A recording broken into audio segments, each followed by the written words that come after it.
પૂછીને મારે ને કા આયાત બોલો કુરાન. હું કોઈ જ્ઞાતિવાદનો માણસ નથી, હું 18 વર્ણને પ્રેમ કરું છું, પણ આ ઘટના હોય તો મારે કરવી પડે ને વાત. પણ માની લ્યો કે તે કોઈ હિન્દુઓને એમ થાય કે હાલો આપણે જઈ બદલો લેવા, અને પૂછે કેવા છો કે હિન્દુ, ગીતાનો શ્લોક બોલો, તમારા કુળદેવીનો શ્લોક બોલો, વિષ્ણુ સ્તુતિનો શ્લોક બોલો,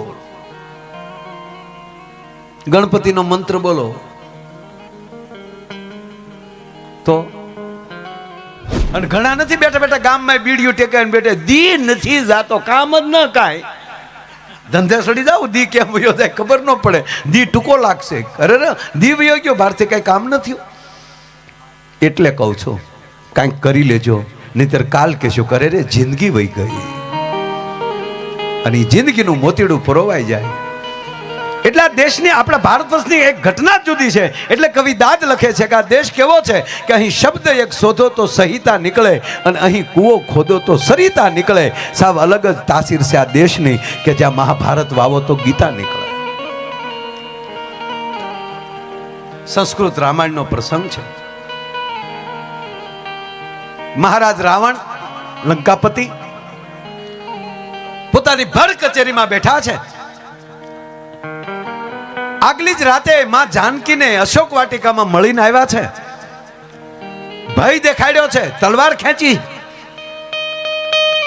કઈ સુંદર મુખવાળી સીતા, એકવાર મારી હામું જોઈ લે તો મંદોદરીથી લઈને આદિ રાણીઓને તારી દાસી બનાવી દઉં.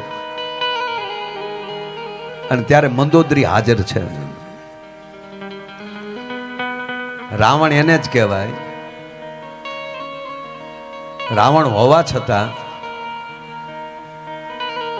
એ આવી જગ્યાએ માં જાનકી પાસે આવ્યા તો મંદોદરીને ઘરે મૂકીને નથી આવ્યો. માં જાનકીને મળવા આવે છે રાવણ, છતાં સાહેબ મંદોદરી સાથે છે.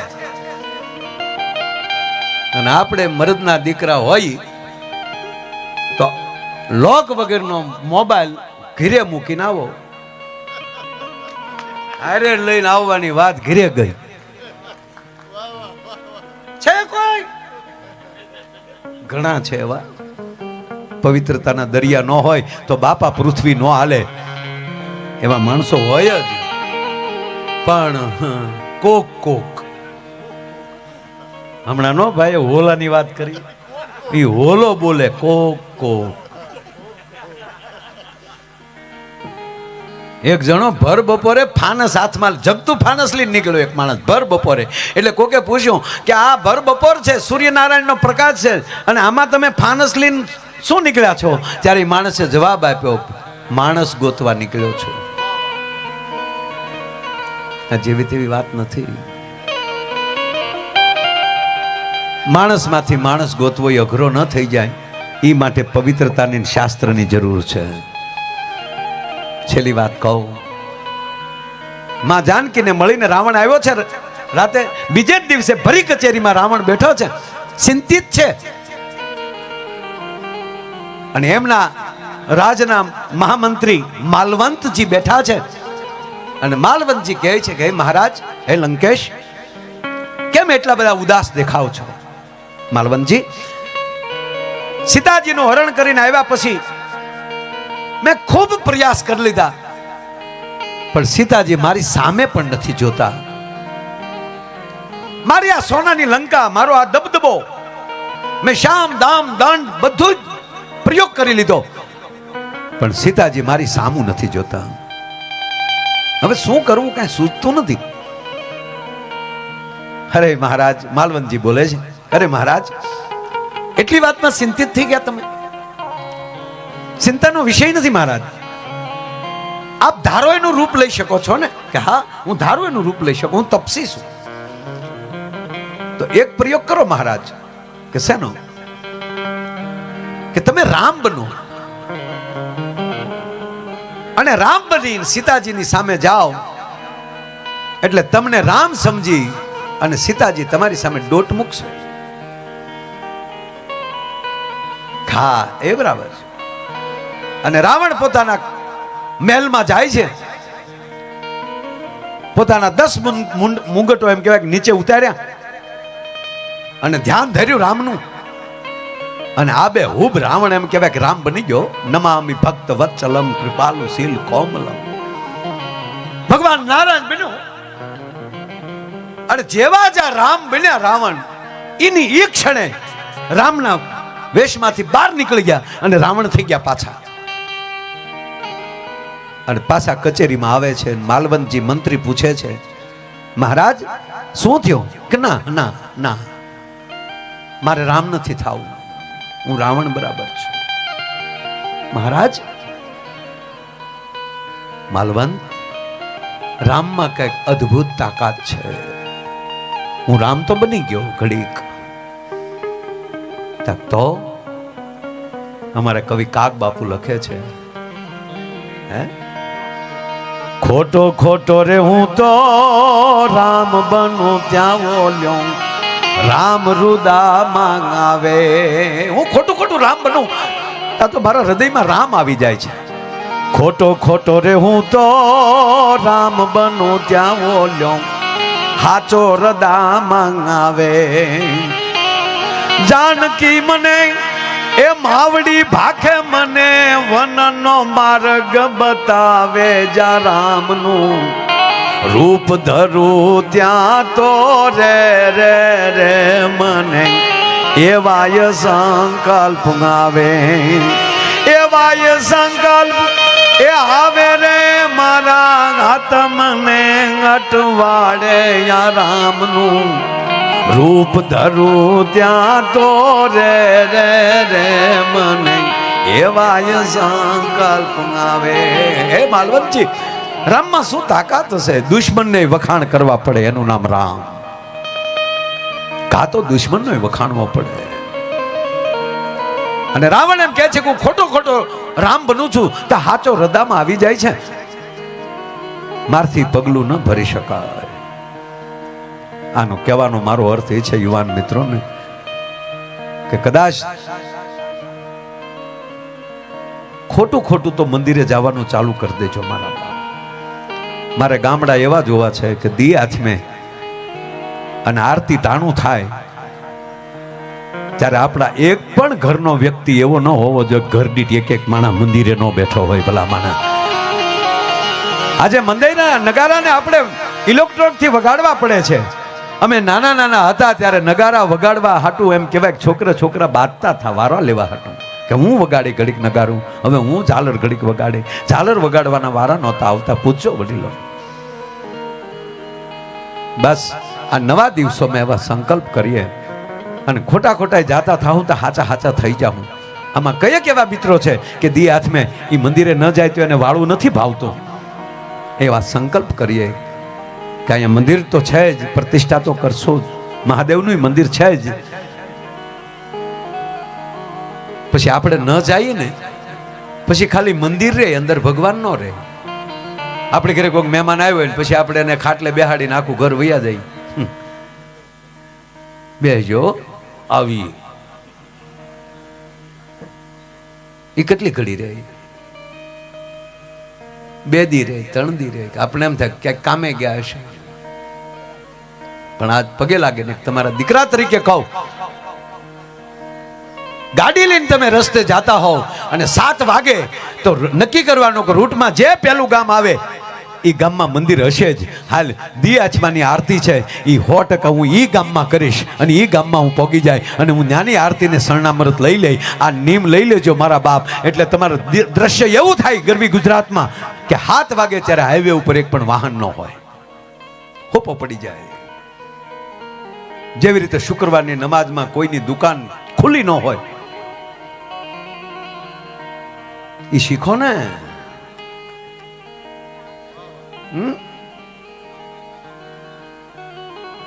અને આપણે તો હાવ નવીરો ઓટલે બેઠો હોય બીડી ટેકાવીને, એમાં નગારાને ઝાલરું વાગે તા ઘેરે ભાગે. હાલો હાલો વાળું વખત થઈ ગયો. આ તારો બાપ વાળું વખત નો અલાર્મ મૂક્યો ન્યા?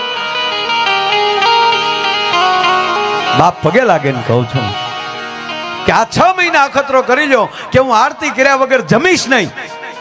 અને 6 મહિનાની અંદર જો તમારી પ્રગતિ ન થાય તો માયો આયર ગાવાનું બંધ કરી દેશે. પણ જોડાવવું પડશે, ફરજિયાત જોડાવવું પડશે, નકર પહેલગામ જેવું થશે. પૂછી પૂછીને માર્યા ને કા આયાત બોલો કુરાન. હું કોઈ જ્ઞાતિવાદનો માણસ નથી, હું 18 વર્ણને પ્રેમ કરું છું, પણ આ ઘટના હોય તો મારે કરવી પડે ને વાત.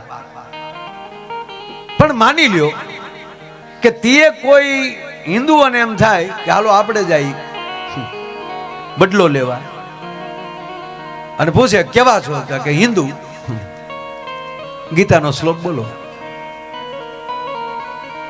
તમારા કુળદેવીનો શ્લોક બોલો, વિષ્ણુ સ્તુતિનો શ્લોક બોલો, ગણપતિનો મંત્ર બોલો, તો તમે કોણ છો એનો પુરાવો શું? બે કોઈથી મરી જાઓ. નહીં તમને આયાત આવડે, નહીં તમને શ્લોક આવડે, તો કાંઈક તો મારા બાપ શીખવું જ પડે, એમાં કોઈ શંકાને સ્થાન નથી.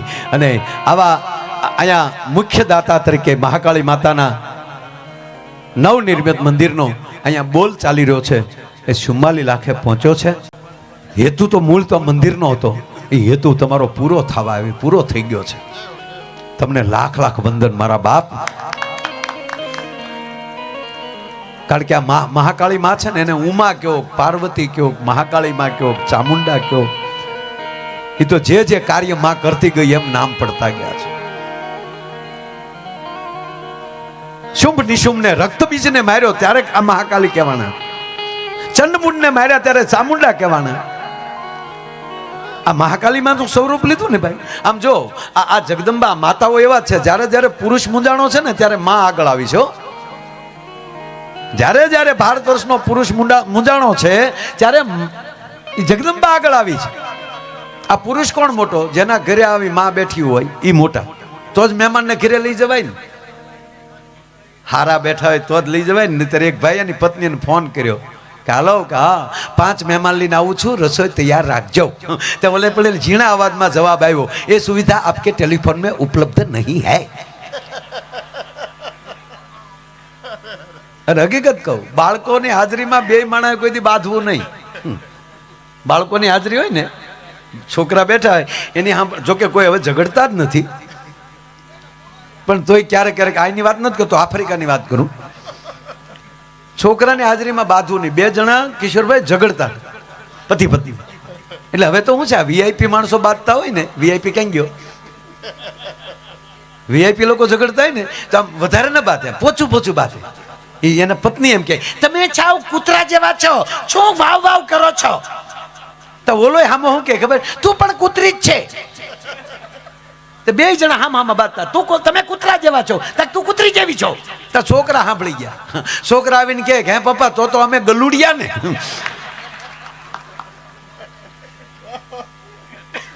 આ હિતેશ અંતાળિયા પાસે મેં કાલે સાંભળ્યો, પ્રમ દિવસે હિતેશભાઈ અંતાળિયા જોક્સ કીધે.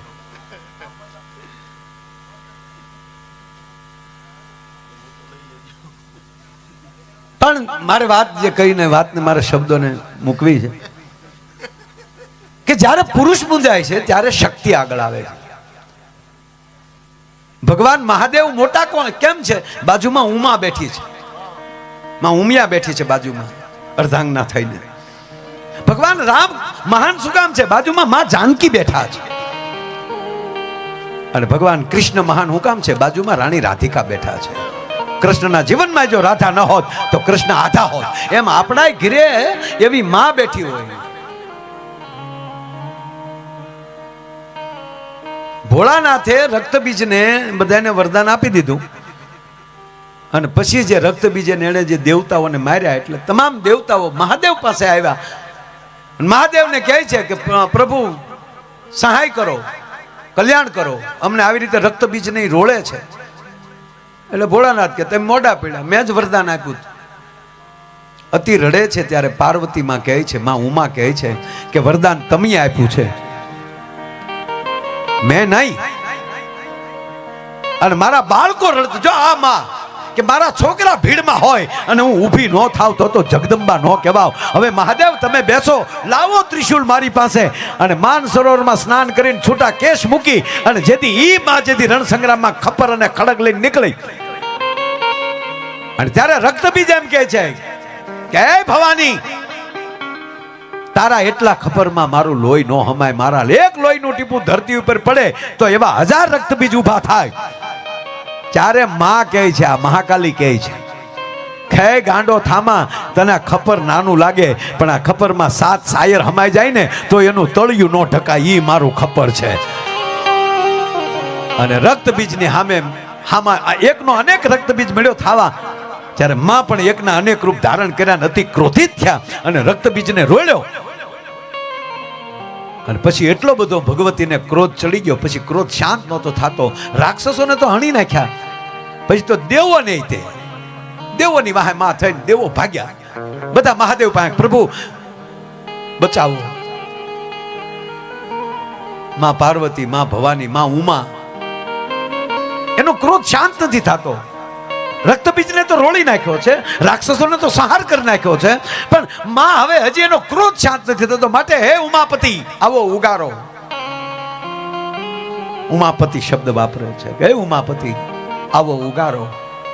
અને મહાદેવ આવે છે અને ભગવતીના રસ્તામાં આડા સૂઈ જાય છે. બાપ જેના કાર્યક્રમમાં બેઠા ને એની વાત ન કરી તો નગુણા કહેવાય છે. રસ્તામાં મહાદેવ સૂઈ ગયા અને ભગવતી ક્રોધથી આંખો માલી જવાળા નીકળે છે ક્રોધના. મારી નાખું, મારા સંતાનોને હેરાન કરો તો. હવે કલ્પના કરો કે એના સંતાન પ્રત્યે, એનું ભજન કરનારાનું માટે માને એટલો પ્રેમ છે. અને માઈ ક્રોધમાં દોડ્યા જતા હતા. અને એમાં જ્યાં શિવ રસ્તામાં હતા અને આમ જ્યાં પગ મૂકવા જાય ને નજર વહી ગઈ કે આહા, આગળ એ પગ મારા પ્રભુ ઉપર, મહાદેવ માથે મારો પગ વયો જાત. અને પગને આમ અટકાવી લીધો અને એટલી લાહક દિન જીભ બારી નીકળી ગઈ અને સ્વરૂપ બની ગયું મહાકાળી માનું. ઈ મહાકાળી માં અહીંયા બેઠા છે. તો એ આપણા માટે રાક્ષસને રોળી શકતી હોય અને એના મંદિરમાં તમે કાંઈક આપો તો તમને એમ લાગે કે ઋણમાં રહે. લાખ આપો ને કરોડનો ફાયદો ન કરે તો એ મહાકાળી માં ન કહેવાય ભલામણ.